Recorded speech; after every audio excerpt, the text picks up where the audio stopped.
Hello viewers, this is Dr. Farooq Baloch. Does not matter you're a student of BBA, MBA, MS, PhD, or you're a business owner, or you are an engineer, you want to know about the management, its principles. It's going to be highly valuable lecture for you. So we will start with the concepts, evolution of the key principles.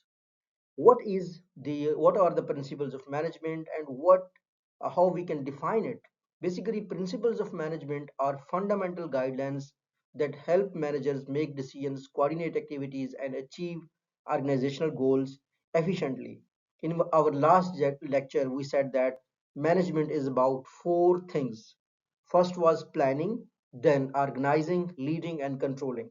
The principles of management help the managers to do the planning, organizing, leading, and controlling. Why these are important? Five reasons. First, you need some guidelines, you need some guidance. So, the principles of management give the managerial guidance to the managers. Second importance is that it improves efficiency. Principles improve the efficiency. Third is insurance of the discipline. If you are making decision individually without any principle, chances are you will make mistakes. And the fourth is promote coordination. And fifth is aid decision making. It helps you in decision making because there are certain set of rules that you follow that will help you to always stay vigilant, do the justice. So when we come to the principles of management, then Henry Fayol is the person who is called the father of management principles. He proposed 14 principles of management that are universally accepted and widely taught all over the world in the universities. So the first thing is principle one, and that is division of work. So as per the principles of management, first principle, the specialization increases efficiency, accuracy, and productivity if we divide the work. The principle number two is authority and the responsibility. Authority gives power to command, responsibility ensures accountability.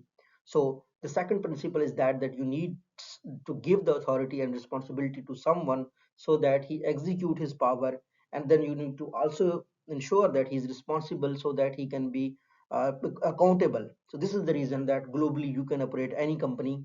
uh, uh, if you are sitting in USA, you can set up some business in the India, and you can, as per the principles of authority and responsibility, give the authority and responsibility to someone, and then he is responsible to achieve the targets. Principle number three is discipline. Obedience, respect, and adherence to rules is essential for success. This is third principle of the management. Fourth principle of the management is unity of command.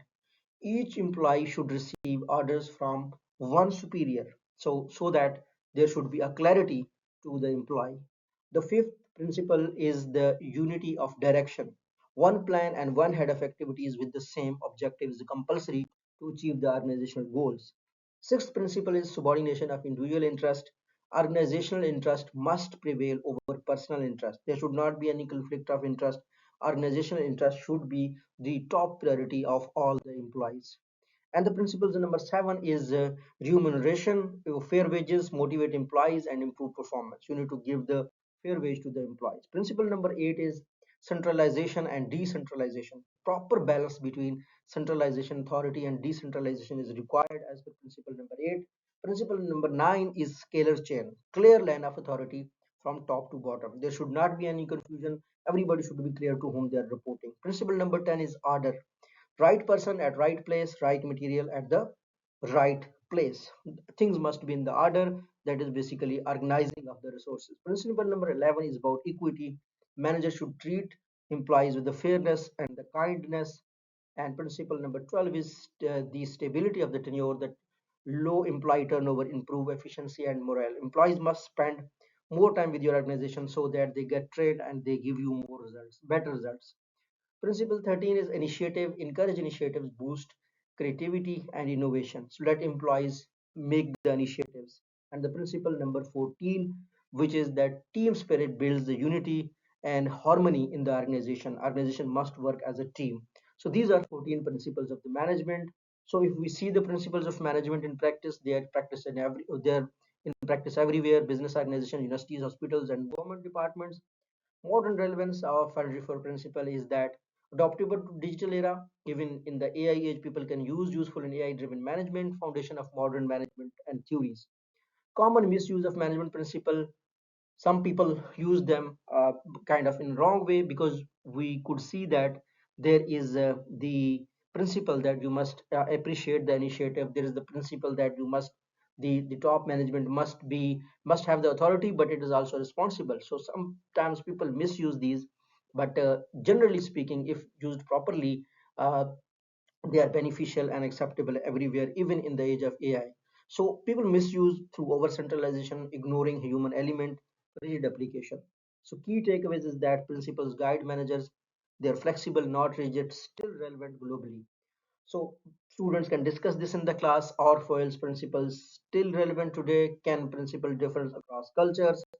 And that's it. Thank you so much.